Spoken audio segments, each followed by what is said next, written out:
Hi everybody, this is module 5 in NoSQL databases. Previously what we have seen is module 1 is about introduction to NoSQL and module 2 is key value databases, module 3 document oriented database, module 4 column oriented. So we have seen about React, MongoDB, Cassandra and HBase so far. Now it is module 5, that is graph databases, which will be mainly used for analysis purpose. Whatever the analytics you need, that you can be calculated using graph database for any statistical oriented data. For that, the example database what we are going to discuss is Neo4j. And these are the syllabus contents of module 5, introduction to graph database and how to create node using Neo4j database, and what are the features of it, how scaling and sharding can be done using Neo4j, and what are the suitable use cases, which mean in which type of application we can make use of graph database and where and all we should not use graph database, that is what challenges, and finally let's see how to practically work with Neo4j. Let's see the first topic now, introduction to graph database. So graph database allows to store entities and to create the relationship between the entities. For example, in Facebook you could see peoples will be there, and if you want to connect to your friend you can add him as a friend, and if you want to see friends of friend, that also you could see, and if you want to add them to your profile you can add it. Likewise, some chain will be created. This is what the main purpose of graph database. It will be storing the entities and the relationship between the entities too. So entities are also known as nodes. Here each entity will be considered as a node, and each node will be having some certain properties, like they can be an employer of that particular organization, or if you are adding some member that can be your friend, or if you are adding some other member that can be your brother or sister or any of your relatives. So each entity will be considered as a node, and each node will be having certain properties. And thinking of a node as an instance of an object in any of the application, it will be like instance of an object, that is what we are saying it as a node. And relations are known as the edges, that is what I told you. If you are connecting to your member and that is your friend, that is the relation you are setting. So the edge will be holding a relation between both the nodes. And edges have directional significance, that means that nodes are organized by relationship which allow you to find interesting pattern between the nodes, like friend of friend, relatives, or your employer, or your colleague of that organization. So whatever it may be, that relation you could set and you could find some interesting pattern between the nodes. Then comes the organization of the graph. Why we need to organize this graph using a graph database? Why? Because it lets the data to be stored once, and it can be interpreted in any different path, okay, to create some of that to extend that graph by extending the relationships. And this is what the graph database does is, so here you could see that it is connected to each other, and we have some bunch of nodes. The representation of rectangle represents the nodes, and the arrow represents the edges. I will explain you this picture, just see. So we have Anna, Barbara and Carol.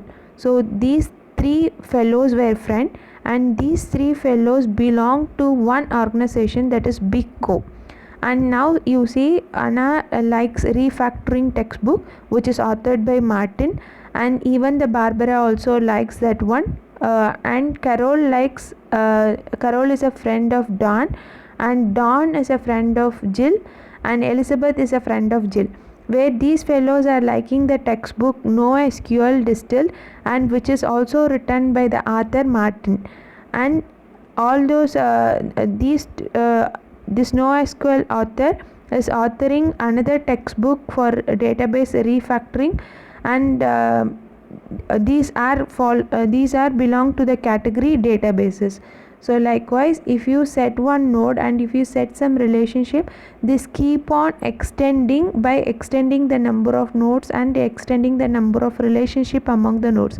So initially it started with Big Co, where the employees of Big Co are Anna, Barbara and Carol, where they could have some link of friends and their likes gets matched, and in that way the graph get extended. That is what the graph connected to each other, and it will be having some bunch of nodes. And what are the advantages of it? Why we need this one? So we can set a multiple number of edges with multiple number of properties, and you can have some relationships with directional significance. And whenever you have a graph of these nodes and edges are created, and we can query the graph in many formats, like you can get all the nodes employed by Big Co and those who are liking NoSQL Distill textbook as well. So here you can pass the query in many number of ways. It won't restrict you in any way. So here you are fetching two different answers with the use of only one query. Who are the employees of Big Co and those employees who like the textbook NoSQL Distill. So all those things you can query and using graph databases. And query on the graph database is also known as traversing the graph, which means that it will traverse the graph to fetch your resultant. So whenever you are querying it, it will traverse the entire graph to fetch the resultant whatever you ask for. And the advantages of graph database is user can traverse the requirements without having to change in node as well as edges.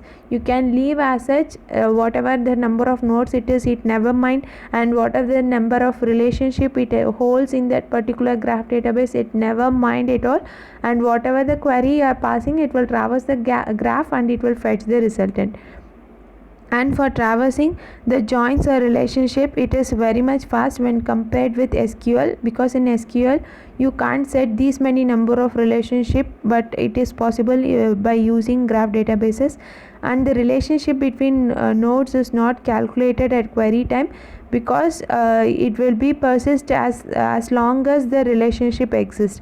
So traversing persisted relationship is faster than calculating them for every query. It won't calculate for every query because it will take time.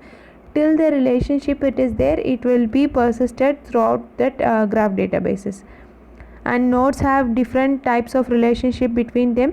It will allow to represent the relationship between the domain entities, and also if you have some secondary relationship, like which category it belong to and what is its path and what is the time tree, squad trees, all those things also be added as a property for any of the entity. Since there is no limit for the number and kind of relationship, they can be represented in the same graph database as well, because you no need to have the separate graph database for storing the secondary properties. Whatever the properties we have, whatever the number of nodes or whatever the number of links, all those things can be represented in the same graph database.